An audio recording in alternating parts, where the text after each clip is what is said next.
Hey, Steve. Hey, Jim. You all right, man? Well, I've been better, but Jim, I am your vinyl daddy.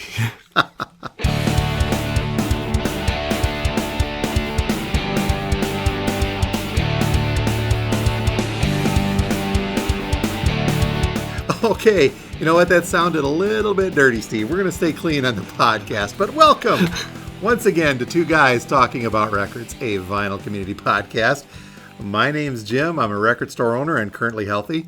And I am Steve, a record collector, and I someday will be healthy again. You're a little rough around the edges today, aren't you? I'm a little rough. I'm a lot better than I have been. Don't know what it was. It wasn't COVID, but whatever it is, it's nasty. You pick them up in your travels. Yeah, it might have been. And my wife's been out of town for a week. I think she left some kind of bug in the house so I could catch it. It's just, it was a practical joke. Well, heck. Yeah.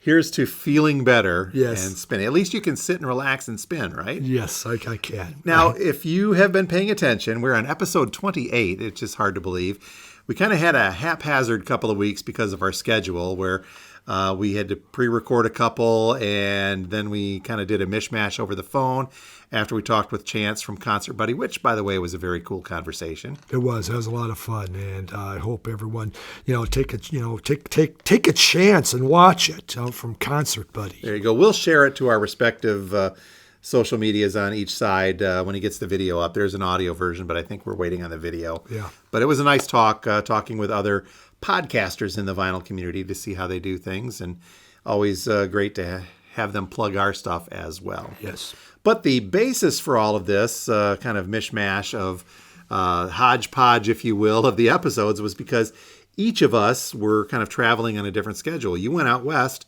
and I'd like to say I went to the Great White North, but it's actually to the east in this portion of Canada that I went to. But we always start with our pickups, so let's combine those because I think each of our pickups were due to the trips, correct? It was, but actually the ones I have, I covered my trip ones on the last one. I have some different ones here. You did. Yes, but I still did have some stuff. When I came home, there was a lot. I don't know who bought all those records, but someone must have been buying and sending me records. All the cold medicine. Yeah, I must have been. But one group, and this is just a great one. LSD and the Search for God is the name of the group. I mean, how can you not buy that? And the name of the album was Heaven is a Place. It's an EP that came out in 2015, and it's more of a shoegaze type music, a little darker there. A lot of the feedback in that of really cool shoegaze. Really liked it a lot. Cool. I bought a Tone Poet, Carmel Jones, and the name of the album is The Remarkable Carmel Jones. And I watch Amazon. Amazon winds up clearancing out a lot of their Tone Poets. And this was just a case where originally they wanted $38. Suddenly now it's $24. I'll jump on them then. Otherwise, there's so many jazz reissues. I can't keep up with it. I used to be able to, but now there's no way. So I just wait. And if it's one that interests me and it's at a really good price, why not? Jump on it. Yes. Cool. And the final one was, it's new this year, Portugal the Man.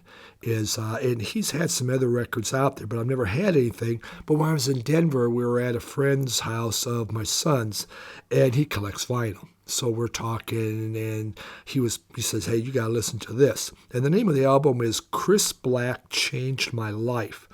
And what caught my interest, Edgar Winter sings on it. Really? Yes, wow. Edgar Winter sings backing and sings a verse on there. I mean, I didn't know he was still alive, and there he is, and he's doing it. And his voice sounded pretty good, and it was a pretty neat song. So here's this younger person who brings in Edgar Winter to sing.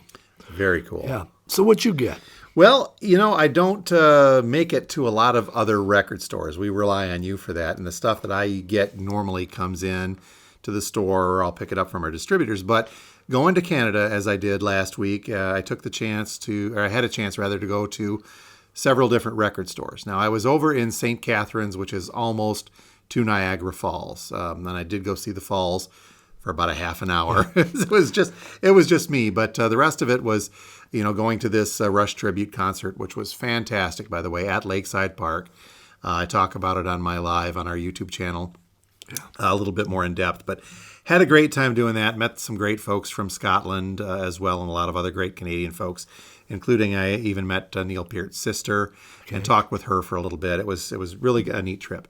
But the other side of this was the record store. So in St. Catharines, which is maybe about 15, 20 minutes from Niagara Falls, there was 3 record stores. Oh. One was called Niagara Records. I went in there. Neat little store, really kind of jam-packed. One of those where everything's just crammed in there.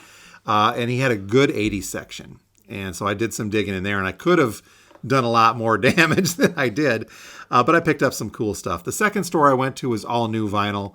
So I walked in and said hi, looked around a little bit, and left because I can get new vinyl if I so desire. The third one was kind of a vintage store that had clothing and records and knickknacks and everything. The sign said open, the lights were on, but the door was locked. So the lights are on, but no one's home. No one's home.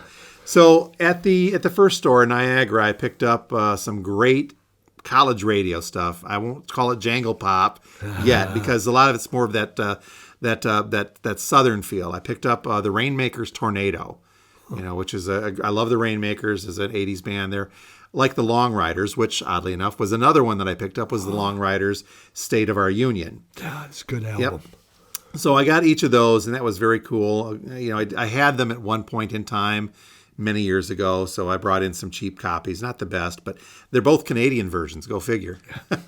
And then finally, one from a group called the Elvis Brothers. And I sort of kind of remember these guys. Back in the 80s, I saw this group that only put out 1 or 2 albums. They opened for Cheap Trick at a concert I'd seen with Cheap Trick in the 80s. And one of the coolest things about this, though, that I didn't realize, the album, the Elvis Brothers Adventure Time, was produced by Adrian Belew back in 1985. So I've yet to give it a full listen, but as I remember, these guys were a little bit rockabilly, a little bit southern alternative type stuff. So it was very cool. From there, I went to a couple of record stores. I skipped the record stores in Hamilton this time on my way back, just for time purposes. But I did stop in London, Ontario, at a couple of stores that I hadn't been to before there. One was called Village Idiot, which I thought was very cool as well. And I picked up a Meatmen album there, and they were all kind of scratching their head. What is this? I'm like, it's Tesco V. It's the Meatmen, man. This is some great Michigan punk. Oh, okay. But it was Rock and Roll Juggernaut. I've heard the album before, but have never owned it. But it's just a fun punk album to pick up in there. And then I've grabbed a couple of other things that I'm in a bit of a quandary about, and I want to ask your opinion. Because Canadian presses in both of these cases are different than the U.S. presses. One was by the group Max Webster, and the album was their self-titled Max Webster, and it has their song Headache on it. Now, Max Webster is a 70s rock band. Kim Mitchell, who did Might As Well Go for a Soda, was the front man before he went solo in Max Webster. And I have forever had the album Hangover, which is technically Max Webster's self-titled. Okay. And it's a really cool album, really cool cover. I'm showing Steve. It doesn't do you guys any good. You'll have to look it up. But the Canadian version is similar to that, but with a different cover. Yeah. So I'm in a bit of a quandary as far as which one to keep, because I worked hard to find a good copy of the American version, but only to have the different Canadian cover. So I'm going to hold them both for now and see where we go. But it's good Canadian hard rock with a tune called Hangover. The other one that I'm facing the quandary, same thing, and it's Thomas Dolby's Golden Age of Wireless. Yeah. The U.S. version, I love the cover on this. It's got Blinded Me with Science. The Canadian cover is different, and it's still called the Golden Age of Wireless, but the Canadian version does not have She Blinded Me with Science on it. It must be like because the UK cover, I believe, is that one too, if I remember right. And because when I was trying to bring that back up in Discogs, that album, they got these different covers, and I was unaware of that cover. And just a different song lineup. So I'm going to keep both of them in the collection for now as well, simply because, Blinded Me with Science, you kind of have to have as a Thomas Dolby, but the rest of the album is actually better than that song. Which I think is cool, but I find it odd that you've got a different, complete different song lineup just from the Canadian versus the U.S. album. So They're still dealing with the Beatles whole thing, how that Yes. worked. We They're started working with the on that. Beatles. Let's just keep that going. One other observation, and we're going to dive into what is likely to be a multi-topic, if you're okay with that today. If you folks are okay with that, we're going to do kind of a multi-topic catch-up time here with Steve and I. As I mentioned, I don't go to a lot of other record stores, and I kind of rely on you to say, hey, this is what is happening in other stores type of thing.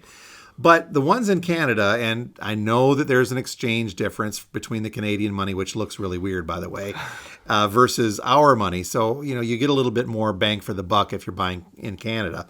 But everything was so expensive there. It was incredible.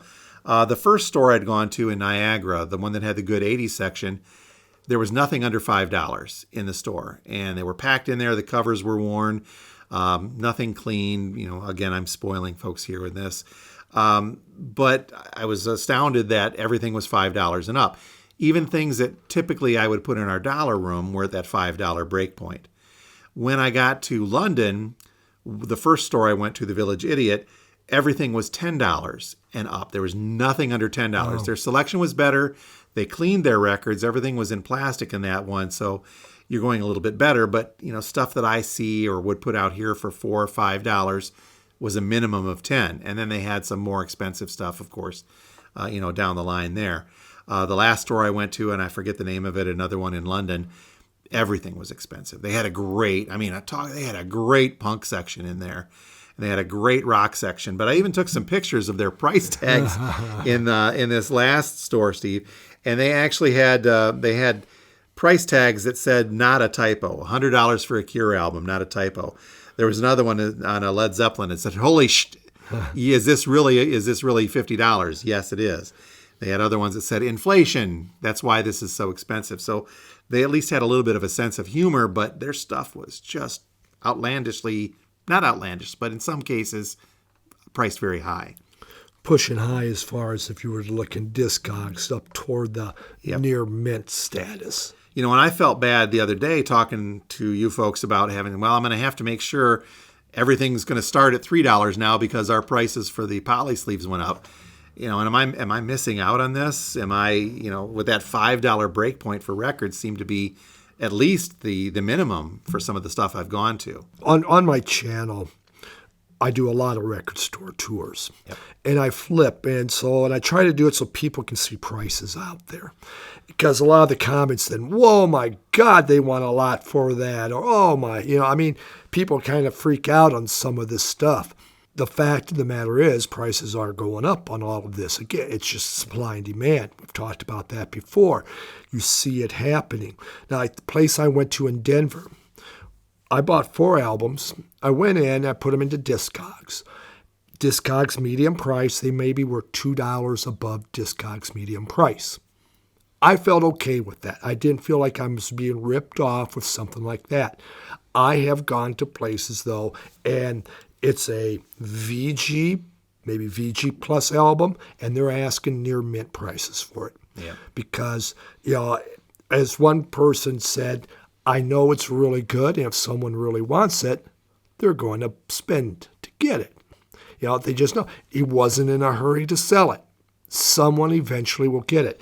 And you've probably, in your career buying records, we know that we will go to a record store and you will see something and you really, really want that. And you don't get it. And then you go home and for the next year, 2 years, maybe the rest of your life, you keep thinking about that album because you never saw it again. And you just, why didn't I do that?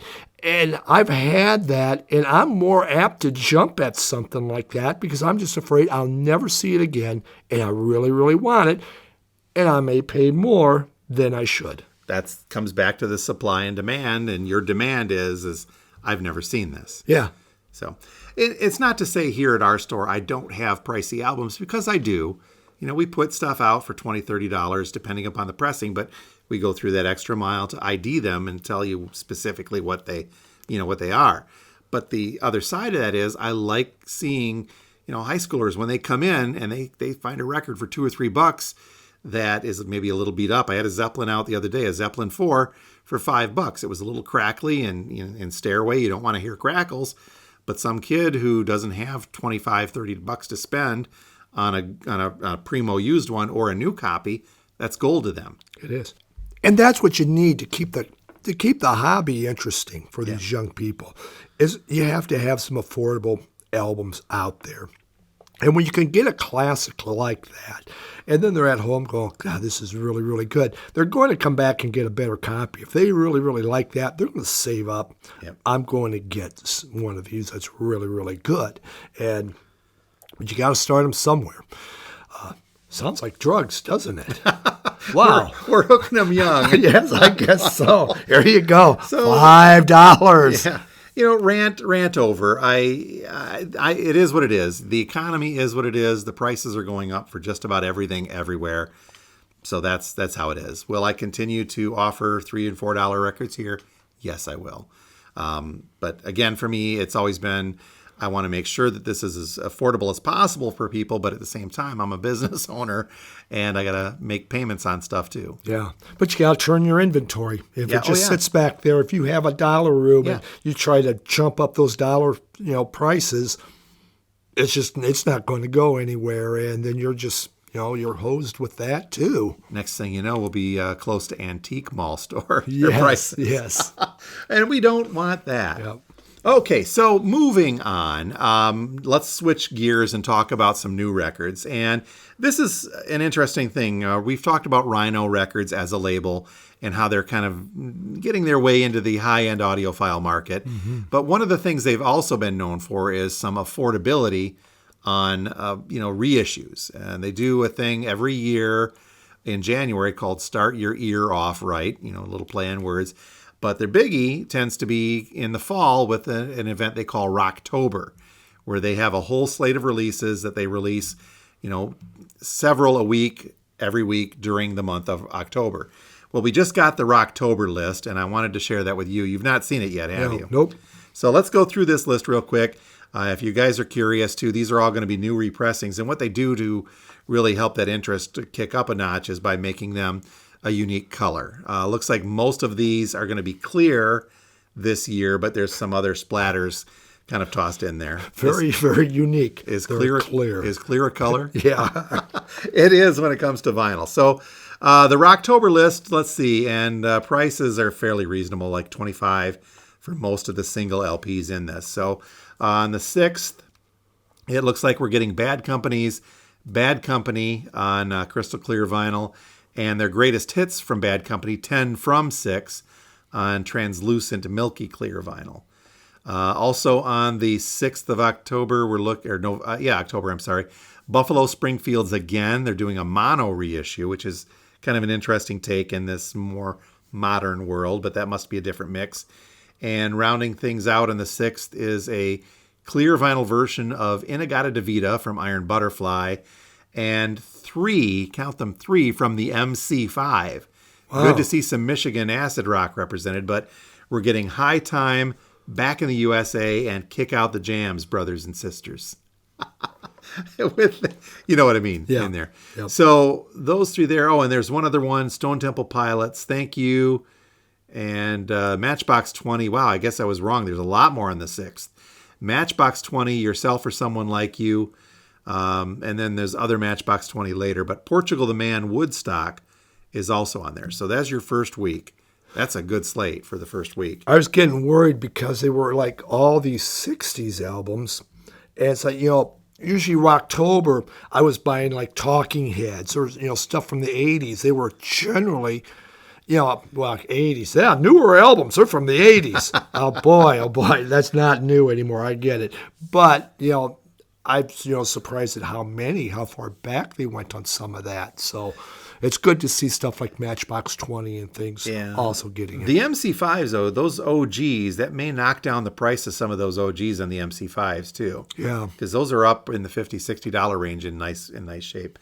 Okay, week 2 of Rocktober on the 13th. It's a Friday the 13th. We can look forward to Matchbox 20's Mad Season and North. And More Than You Think You Are. Looks like those are all violet vinyl, sky blue vinyl, and white vinyl. The Cars, Greatest Hits, another compilation on the... No, that's a 6th. Okay, my list is out of order, so I'm going back to the 6th for Cars Greatest Hits and the Monkees Greatest Hits on yellow vinyl for the 6th also. The Rhino's really got a hold on all those Monkees releases.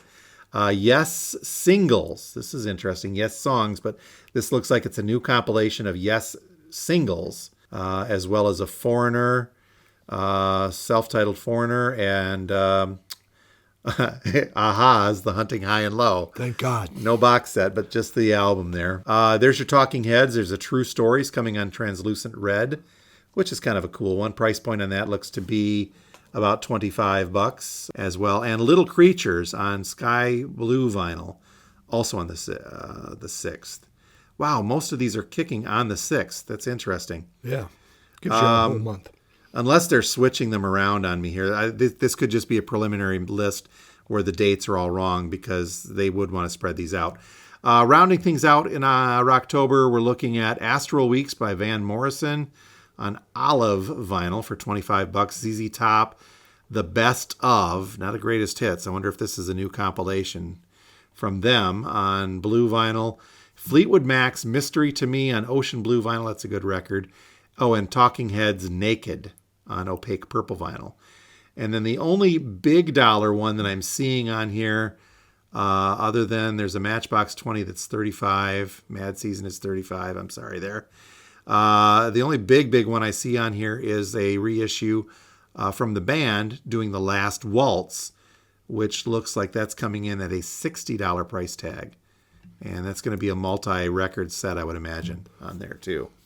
They must have bought the whole Matchbox 20 catalog also, it sounds like. Yeah, it's looking like it. They really kind of picked up on that for those reissues, which you don't see a lot. You don't. You don't see that at all. In fact, when you think of all the reissues out there, I haven't seen much from Matchbox 20. Not that I'm going to order it from you, sorry, but that's all right.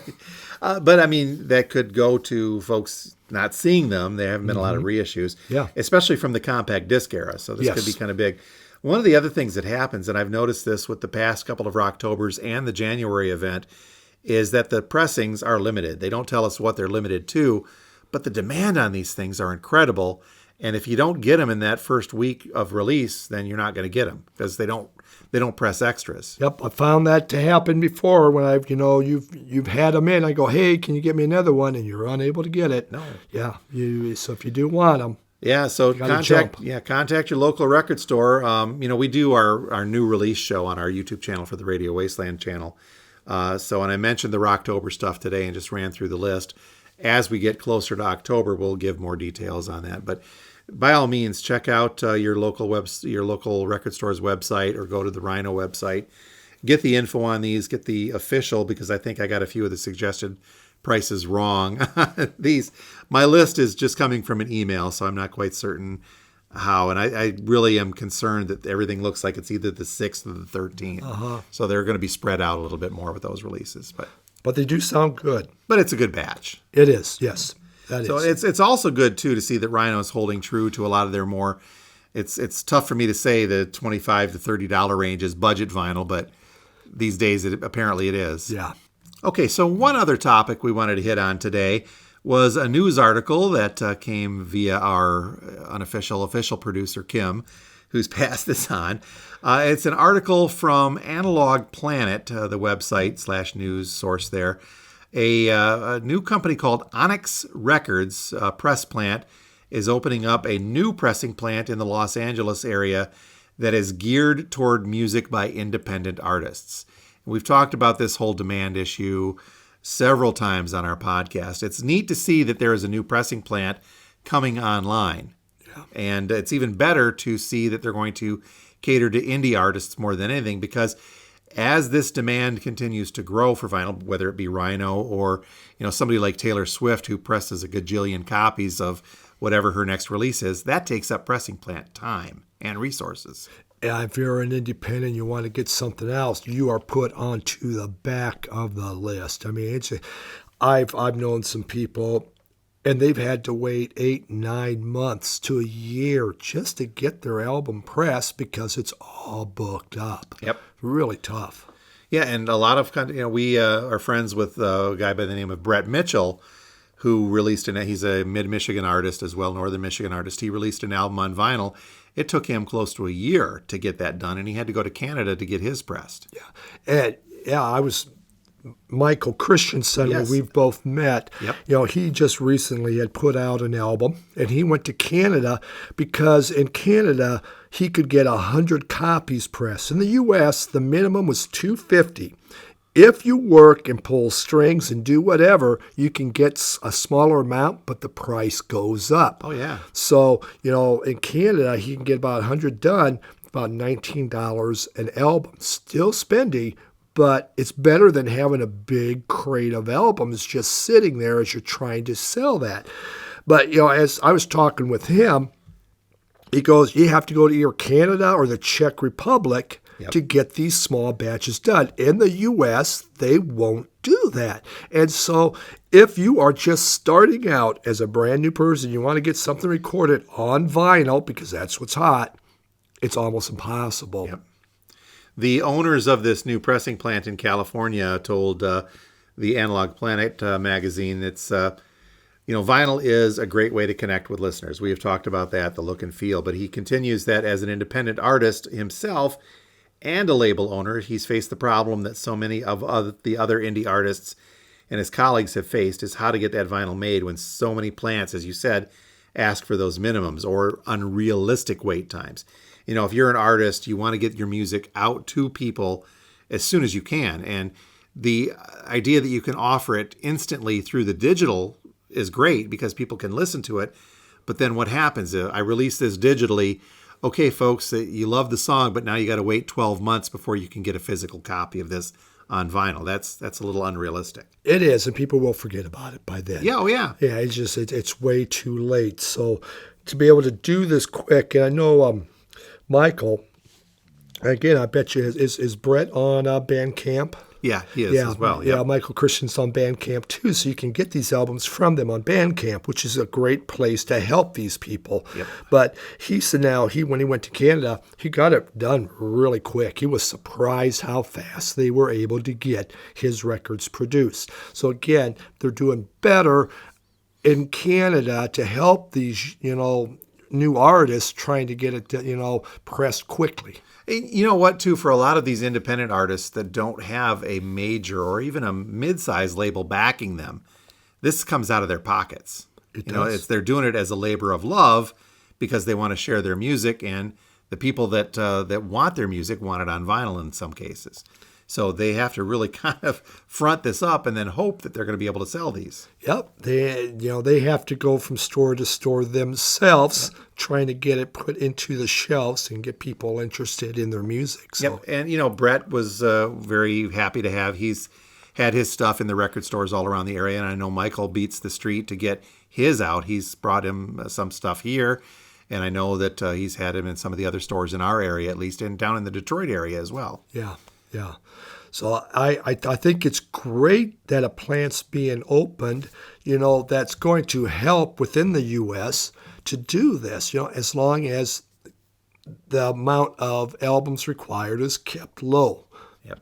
That's, it sounds like a really, brand new actually old technology that's been made better. Yep. The article goes into detail. We won't bore you guys with the technicals because they did get into that type of machinery they're using. But yeah, it's real old technology, but it needs to be kind of up to date to really get to the higher quality standards of audio that people are really demanding these days. Yeah, I think it's exciting. Digital really did take over for so many people. It became very easy to put your music out, and it got the word out there. But now if they can have the actual physical copy, it will only help them more. No matter what, I think if you're a new artist, digital is the way to start, cheapest way to go, and you can get it, I think, out there better for around the world for people to hear. Yeah, and you can get a revenue stream very quickly. Yes, but there is that collector, and if you really like it, you do want something physical. So I've got one other topic I'd like to touch on today if we could, and this goes to what we were just talking about with the smaller presses. If you're pressing 200, 300, or 100, you have a much better chance of doing some quality control checks on those.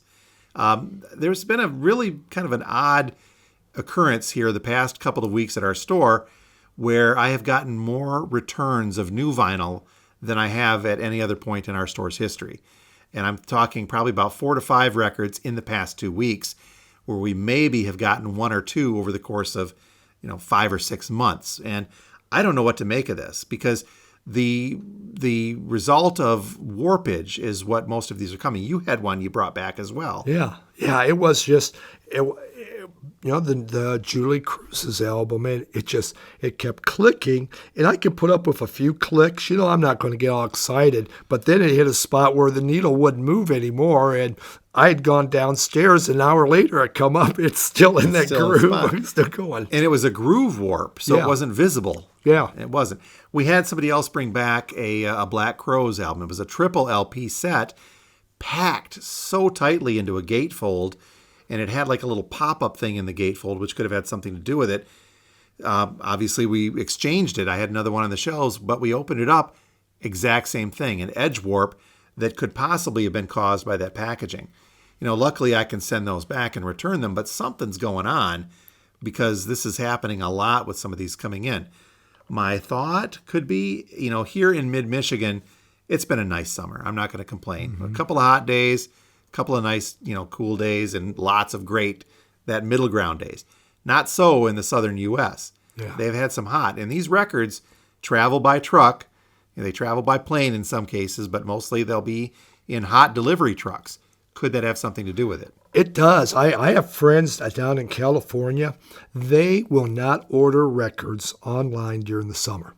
It's too hot, and they get warped and totally messed up, and so they wait for summer's over before they will order records again. Wow. So yeah, I'm dealing with this with our distributors, but it's just this weird trend that all of a sudden, the past 2 or 3 weeks, I've had more than we've ever had at any one time here at the store. Well, and I think, too, you get the quality control. They're putting out more and more. It's just how fast can you get them out? Look how many titles keep coming out. Just take Rocktober from Rhino. Yeah. It's a ton of records that's going to come out. Someone has to be doing it, and you're going to have to go fast. Who's watching it? It's pretty hard. There was an interesting, and this was, I believe, a Rhino release. It may have been a Rocktober. Several years ago, they put out multiple Alice Cooper albums, 2 or 3 albums like they're doing with the Matchbox 20s and others in this list we just said. They actually they had a mispress where they put the wrong labels on wrong Cooper albums. So Killer was actually $1 Billion, whatever the ones were, and we got a recall notice on them and send them back. Oops, we screwed up. I had already sold a couple, and I asked the customers, "Would you want us to trade that in?" And the answer was no. Heck no, this is a mispress. Yes, that's right. Quality control, but still playable, but a unique one. But the warpage, this is another thing, and this really kind of gets my goat on this, is that, okay, even if it's a minor warp, like an edge warp where the vinyl will still play, you're paying $40 to $50 for a record. It should be perfect. Yeah, I I posted on Facebook. I had an album come in that was broken in half. Okay. Yes, I saw that. Now that could be, again, Amazon threw it in a plastic bag, and there you go. But part of the problem also was the shrink wrap was so tight. Yeah. It had bent up a little bit. You could see it, and so all that extra pressure. It didn't take much to bust a record in half. I've never had a record come out totally broken in half, but it was too tight, the shrink wrap itself. You combine that with some temperature fluctuations, you're going to get that. Yeah. It was a piece of new vinyl too, right? It was, brand new vinyl. Wow. So I don't know where to go with this other than we just kind of keep our fingers crossed and hope that the industry gets their poop in a group, so to speak. Yes, there we go. And addresses some of these issues, because as a store owner, there's nothing more annoying than, I love making sure our customers get what they want. But then I've got to turn around and tell our distributors saying, heck. And that makes us look bad too. It's like, the stuff you're selling is warped. Well, the stuff we're getting is warped. I don't know what to do. And mostly, everybody's been very, very good about this. They're not coming down on us, and they're saying, well, it happens, as long as we can continue to give them satisfaction by replacing it. The Julie Cruz that you're waiting on Yep. was a short order run. I'm hoping that we're going to get some off a back order to replace it, but what do you do? Yeah. Yeah, and I think you get a lot more. Those short order runs are happening all the time. And really? Was a short order run? Oh, damn it. I mean, it'll show up, but it may take a few months to Yeah. get here. Same thing with this Black Rose. Instantly on back order. So now, somebody paid $50 for this, and now they got to wait several months before we can get a replacement. Yeah. It sucks, but what are you going to do? Anyhow, all right. I think this is, can we call this the rant show? Yeah, we go, yes. Well, I want you to start feeling better. We need your dulcet tones back on the air to balance things out. All right, the Barry White here of the vinyl community, baby. But I'm about ready to lose my voice again. Oh, hang tough, Steve. All right, well, you have been listening to two guys talking about records, at least one guy talking, the other one rasping on through. How's that? I'll stop picking on you. I want you to feel better. Thanks. All right, you folks have a great week. My name is Jim. I'm a record store owner and a little grumpy about it sometimes. And I'm Steve, a record collector with a sexy voice. You folks have a good one. Thanks. Bye.